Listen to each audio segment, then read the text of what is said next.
Good afternoon, everybody. Eric Foster, Board Chairman of Cannas Capital Holdings and EquiRate AI. This week, we just had our first advisory board meeting. And one of the things that I found really encouraging, but also interesting based on my own professional and business experience history, is one of the things and reasons of why Simone and the team developed EquiRate AI, formerly the Bank Black Initiative. Creating a system, a structure that actually looks at a business that's applying for lending with factors for consideration beyond just the basic normal underwriting criteria is extremely important, extremely critical. Let me tell you why. So I've told you all before, I'm a two-time failed business owner. And in that particular space, when I did have a business, I unfortunately wasn't able to, with my partners, keep those businesses open. But it's not because we didn't have contractual revenue coming in and that we weren't able to hit moments of success. One of the companies that I was a partner in, Urban Consulting Group, one year we generated almost $500,000 in revenue. But we had, unfortunately, poor financial controls. We also struggled with bringing in other experts and other people to help us, other advisors that could sit down in a room and tell us things that we didn't know. We reached our intellectual capacity as a collective group. Now, mind you, I was more open to bringing folks in, but I worked with my partners, and my partners were of a different mindset. And so it wasn't something that I was going to argue with them on, but ultimately it hurt us. But I want to go back to that particular year because in that year, we applied for lines of credit and loans to invest in capital assets for the company. And we were denied.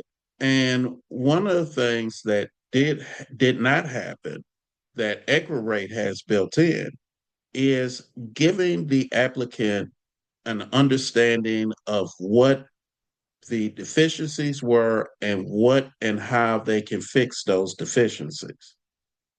So if you were not approved, why were you not approved? And what can you fix going forward?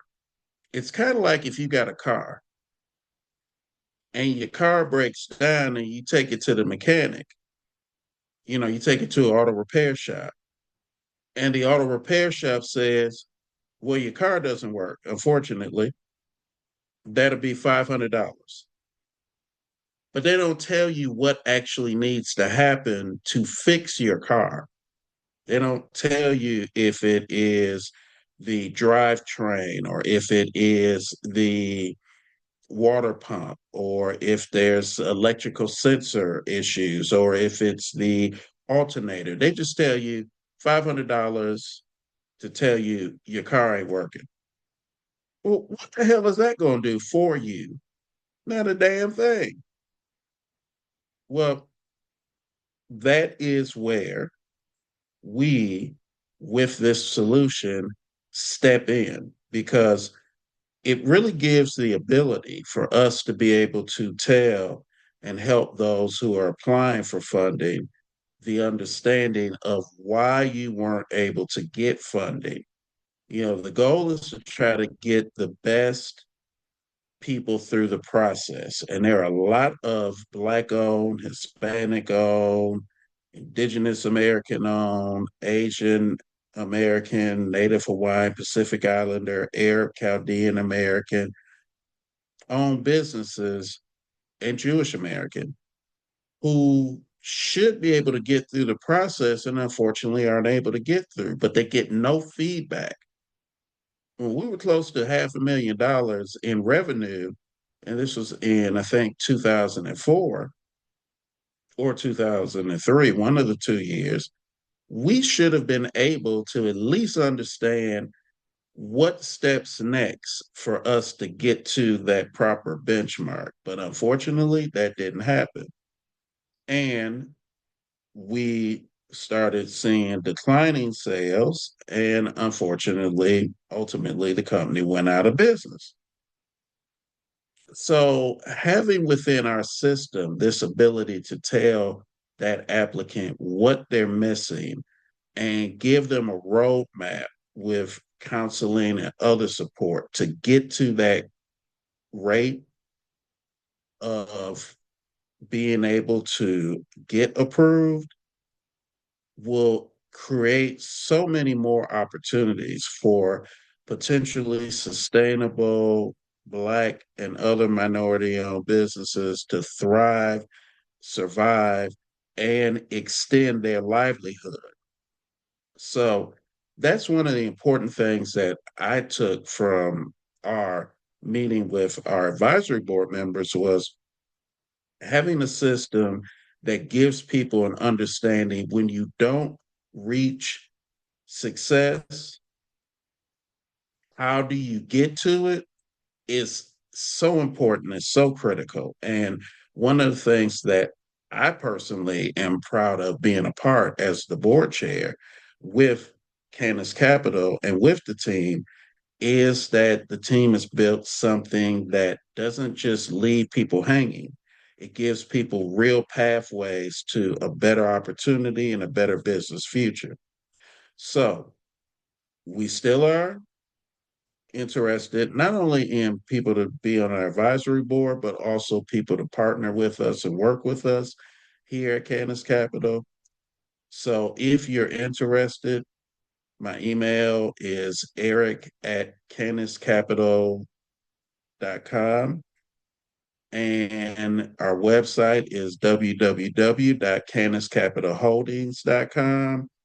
We would love to work with you, partner with you, have you on our advisory board.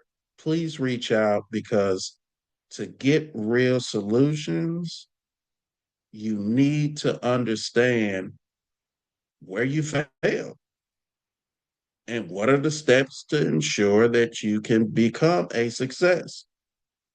I mean, that's just the way things are. And if you're watching March Madness in the NCAA tournament like I am, you're seeing situations where some of the teams that have come up short, Siena College, Santa Clara University, you can see that there is a roadmap for them to be able to win multiple games in future tournaments if they really have an assessment of what why they failed in this go round. So thank you.